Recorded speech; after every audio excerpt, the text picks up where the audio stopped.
Hello दोस्तों, नमस्कार। SM किसी चैनल में मैं आप सब लोगों का दिल से बहुत बहुत स्वागत करता हूं। अगर आपने पहली बार विजिट किया जरूर चैनल को सब्सक्राइब कर लेना, साथ में बेल आइकन को हिट करके ऑल जरूर सेलेक्ट कर लेना।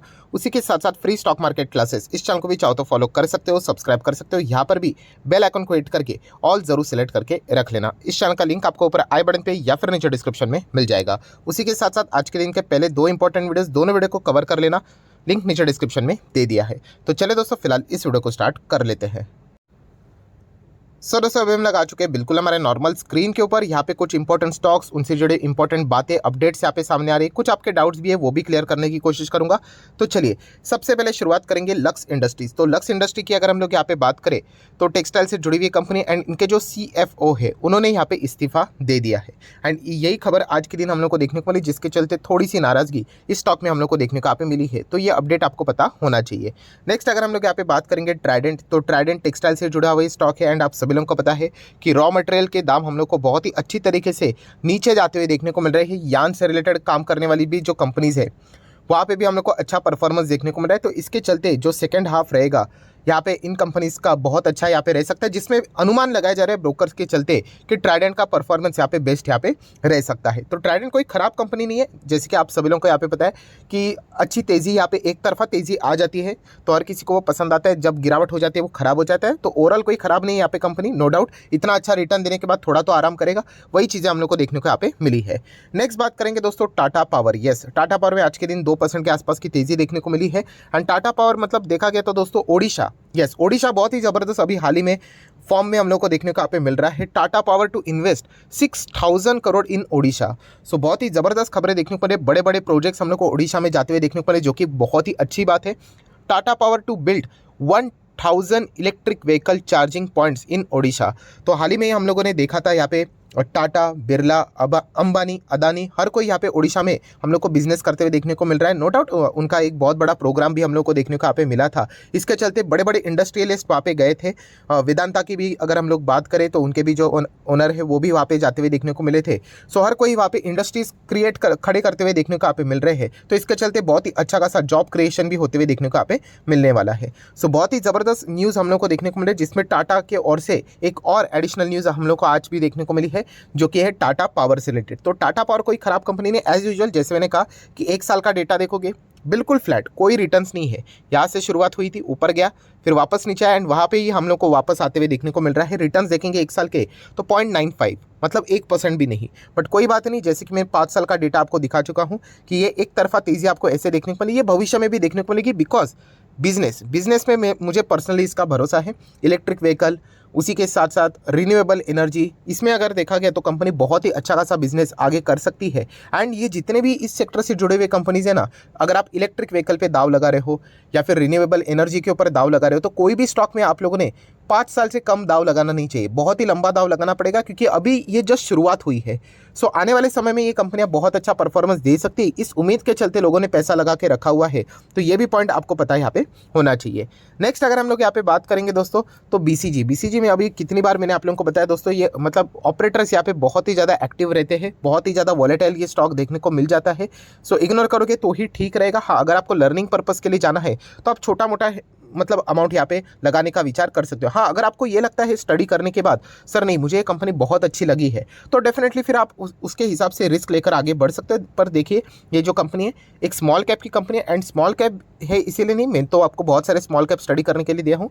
बट ये जिस प्रकार से वॉलेटिलिटी यहाँ पे दिखाई है, ये क्लियर कट बताता है कि यहाँ पे ऑपरेटर का वास्तव्य सीधा सीधा है। तो ये कभी भी वापस 32 का वापस 132 भी कर सकते हैं एंड वापस 132 का वापस 30 तक ला सकते हैं। तो ये भयंकर चीज़ें इस स्टॉक में हम लोग को मल्टीपल टाइम्स होते हुए देखने को यहाँ पे मिल चुकी है। तो ये निवेश करने से पहले ये पॉइंट आप लोगों ने जरूर कंसिडर करना चाहिए। देन दोस्तों बात करेंगे इंडियन एनर्जी एक्सचेंज में बायबैक का अनाउंसमेंट हम लोगों ने देख लिया। देन उसी के साथ साथ इन्फोसिस की अगर हम लोग बात करें, वहाँ पे भी बायबैक हम लोग को देखने को मिल गया, जो कि अक्टूबर में था। देन हाल ही में ही शेयर होल्डर ने अप्रूवल दे दिया, अभी वो बायबैक यहाँ पे स्टार्ट हो जाएगा। सो जब भी मैंने आप लोगों को बायबैक से रिलेटेड बातें की है तो मैंने आप लोगों को बताया कि 2 टाइप के बायबैक होते हैं, एक होता है ओपन रूट वाला एंड एक होता है टेंडर वाला। तो टेंडर्स में तो सीधा सीधा हम लोग को फायदा मिल जाता है, एक प्राइस बताया जाता है, आप शेयर को कंपनी को ऑफर कर दो, जितना एक्सेप्टेंस रेशो रहेगा उसके हिसाब से आप लोगों को वो शेयर्स लिए जाएंगे। एंड बाकी का पैसा आपके अकाउंट में क्रेडिट हो जाएगा एंड जो शेयर्स एक्सेप्ट नहीं होते वो वापस डीमैट अकाउंट में रिफ्लेक्ट हो जाते हैं। सो उसके बाद यहाँ पे ओपन ऑफर की अगर मैं बात करूँ तो बहुत सारे लोगों के कमेंट भी यहाँ पे आते हैं, सर आप यहाँ पे ऐसे क्यों बोलते हो कि डायरेक्टली फायदा नहीं होता है, हम भी समझ गए, इनडायरेक्टली कैसे फायदा होता है, ये थोड़ा सा मतलब एक दो पॉइंट्स में यहाँ पे बता दो। तो देखिए दोस्तों, बायबैक मतलब एग्जैक्टली क्या होता है कि कंपनी वापस वो शेयर्स यहाँ पे ले लेती है एंड वो शेयर्स लेने के बाद वो शेयर्स डिस्ट्रॉय हो जाते हैं। तो डिस्ट्रॉय हो जाने के बाद क्या हो जाते हैं कि मान लीजिए पहले 100 शेयर्स थे एंड अच्छा खासा डिमांड देखने को मिल रहा था, अभी वही शेयर्स यहाँ पे देखने को मिल गए कि 20 शेयर्स डिस्ट्रॉय कर दिए, 80 शेयर्स बच गए, तो क्या हो गया, डिमांड क्रिएट होगा कि नहीं, जितना जितना ये कम होते जाएंगे शेयर्स, नंबर ऑफ शेयर्स, उतना ही यहाँ पे मार्केट में उन शेयर से रिलेटेड डिमांड देखने को यहाँ पे मिल जाता है। तो यही चीज़ें हम लोगों को बायबैक के रूप में देखने को मिल जाती है। अभी हम लोग कहेंगे तो फिर हर कोई कंपनी करेगी, हाँ चाहो तो आप कर सकते हो, बट बायबैक करने के लिए क्या लगता है, रूल लगता है कि नहीं। जैसे मैंने आप लोगों को बताया था कि सेक्शन 68 के हिसाब से कुछ रूल्स बताए हुए हैं कि आप मैक्सिमम कितना बायबैक कर सकते हो, आपकी बैलेंस शीट कितनी स्ट्रांग चाहिए, कितने रिजर्व्स आपके पास यहाँ पे होने चाहिए, राइट, कितना कैश, वो सारी चीज़ें वहाँ पे लिखी हुई है। उसके हिसाब से आपको लिमिट के हिसाब से बायबैक वहाँ पे करना पड़ता है। 25% के आसपास ऐसा रूल है। कंडीशंस रहते हैं अलग अलग, वो भी आने वाले समय में सेबी बदलने वाला है, राइट। सो अगर आप कैपेबल हो, अगर आपके पास उतना एक्स्ट्रा कैश है तो आप कर लीजिए बायबैक, किसने रोका है यहाँ पे। बट इतना कैश यहाँ पे किसके पास होते हैं, स्ट्रॉन्ग रिजर्व्स किसके पास होते हैं, यूजुअली आईटी कंपनीज के पास बहुत ज़्यादा होते हैं। बाकी कंपनीज एक आध बार हम लोगों को इस प्रकार की चीज़ें करते हुए देखने को यहाँ पे मिल जाती है। तो ये एक पॉइंट आप लोगों को पता होना चाहिए जो कि आप लोगों को क्लियर हो गया होगा। एंड इसी चीज़ को अगर हम लोग यहाँ पे आगे कंटिन्यू करें तो दोस्तों एक और कंपनी बजाज कंज्यूमर, यस दोस्तों बजाज कंज्यूमर की भी अगर हम लोग बात करें तो फिलहाल यही खबर हम लोग को देखने को मिल रही है कि बजाज कंज्यूमर लगभग आज के दिन जबरदस्त तेज होते हुए देखने को मिला है, because board to consider share buyback proposal on Friday. अभी ये कौन सा बायबैक होगा, टेंडर वाला या फिर ओपन वाला, ये तो फ्राइडे के दिन ही पता चलेगा। बट इतना तो आप लोगों को पता चल गया होगा कि अगर टेंडर वाला रहेगा तो थोड़ा सा मार्केट उसको प्लस मान लेता है, अगर ओपन वाला रहेगा तो एज सच देखा गया तो मार्केट को इतनी खुशी नहीं होती। बेस्ट एग्जांपल अभी हम लोगों ने इन्फोसिस में भी देख लिया एंड IEX में भी देख लिया। वैसे देखा गया as a long term investor आपको ज़्यादा कोई फर्क नहीं पड़ता है क्योंकि आप वैसे भी शेयर्स को होल्ड करते ही हो। नेक्स्ट अगर हम लोग यहाँ पे बात करें, मतलब बजाज कंज्यूमर आप देख सकते हैं यहाँ पे इसके पहले इसलिए हम लोग को जबरदस्त तेज देखने को मिला था एंड फिलहाल अभी कंपनी बायबैक कंसिडर करते हुए देखने को मिल रहे, तो फ्राइडे के दिन पता यहाँ पे चल जाएगा। सो दोस्तों यहाँ पे अभी की जो न्यूज़ थी जो स्किप हो गई, वर्ल्ड बैंक, यस दोस्तों वर्ल्ड बैंक ने यहाँ पे बताया कि इंडियन इकोनॉमी लगभग 6.9% के हिसाब से ग्रो होते हुए देखने को मिल रही है। करंट ईयर की वो बात करें, दिस ईयर, जहाँ पे बहुत सारे IMF की बात करें, अलग अलग रेटिंग एजेंसीज की बात करें, उन्होंने इंडिया का जो इकोनॉमी से रिलेटेड जो प्रेडिक्शन है वो उन्होंने यहाँ पे क्या कर दिया था, डाउनग्रेड कर दिया था। इस साल की मैं बात कर रहा हूँ तो यहाँ पे वर्ल्ड बैंक की अगर मैं बात करूं तो उन्होंने यहाँ पे फाइनेंशियल 23 के हिसाब से इंडियन इकोनॉमी 6.9% से ग्रो हो सकती है, ये पॉइंट उन्होंने यहाँ पे बताया है। एंड भविष्य में तो और भी अच्छा कर सकती है, ये भी सारी बातें बताई है। एंड उसी के साथ साथ यहाँ पे ये भी बात बताई कि उन्होंने कि Indian economy will remain one of the fastest growing major economies, ये सारी बातें वर्ल्ड बैंक ने यहाँ पे प्रेजेंट की है। तो अच्छी बात है यहाँ पे, जैसे मैंने बताया कि ये वर्ल्ड बैंक बाकी के जितने भी रेटिंग एजेंसीज, कंपनीज, ब्रोकरेजेस, ये हम लोग को देखने को मिल जाते हैं। कोई बात नहीं, हम लोग इनके रिपोर्ट्स यहाँ पे पढ़ते हैं, अच्छे रिपोर्ट्स आ गए तो कोई बात नहीं, यहाँ पे हम लोग मतलब कंसिडर तो जरूर करेंगे। बुरे रिपोर्ट्स आ गए तो वो भी हम लोग कंसिडर करते हैं, बट इसके चलते हम लोगों ने कोई पोर्टफोलियो में बदलाव नहीं करना होता है। ये ओवरऑल इकोनॉमी की बात यहाँ पे करते रहते हैं, अभी प्लस बोलेंगे, थोड़ी दिन के बाद माइनस बोलेंगे, ऐसे बहुत सारे फैक्टर्स के साथ बाजार यहाँ पे वर्क करते हुए देखने को मिल जाता है। नेक्स्ट बात करेंगे दोस्तों तो बजाज कंज्यूमर तो यहाँ पे हो गया।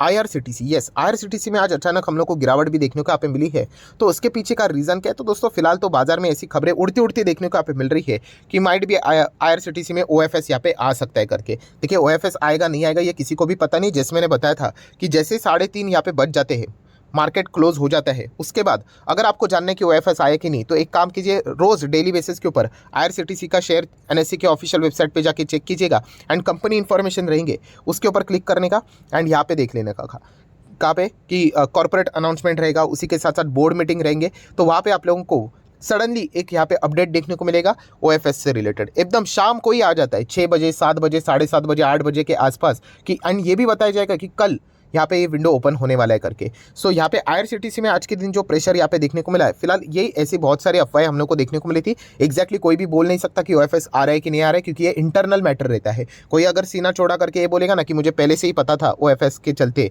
तो अंदर लिया जाएगा, मतलब इनसाइडर ट्रेडिंग के मामले में अंदर लिया जाएगा, ऐसा मैं यहाँ पे बात कर रहा था। तो डेफिनेटली इसके चलते यहाँ पे ऐसी बहुत सारी खबरें बाजार में आती रहती है। वैसे तो देखा गया तो इनको कोई कंपल्शन नहीं है OFS लाने का, क्योंकि 75:25 वाला रेशो तो यहाँ पे कंप्लीट हो चुका है। बट इसका अर्थ ये नहीं कि शेयर होल्डर्स मतलब प्रमोटर यहाँ पे आगे अपनी हिस्सेदारी नहीं बेच सकते। वो चाहे तो उनका हिस्सा 50-50 भी अगर हो गया तो भी वो फर्दर OFS के जरिए अपना शेयर को यहाँ पे बेच सकते हैं। तो ये भी पॉइंट आप लोगों को पता है यहाँ पे होना चाहिए। तो सारी चीज़ें यहाँ पे मैंने डिटेल में कवर कर ली। वीडियो अगर आपको अच्छा लगा होगा तो चाहो तो आप इसको लाइक एंड शेयर कर सकते हो। एंड डीमैट अकाउंट अगर आपने अभी तक ओपन नहीं किया तो लिंक नीचे डिस्क्रिप्शन में 25 वीडियो की लिस्ट आपको बिल्कुल फ्री ऑफ कॉस्ट मिल जाएगी। आपका नाम, कौन सा अकाउंट आपने लिंक के थ्रू ओपन किया प्रॉपर्ली कमेंट सेक्शन में मेंशन कर देना, तो हफ्ते भर के अंदर अंदर सारे लेक्चर्स आप लोगों को फ्री ऑफ कॉस्ट प्रोवाइड कर दिए जाएंगे। So that's it, thank you very much दोस्तों, we will be meeting our next video. तब तक के लिए बाय बाय।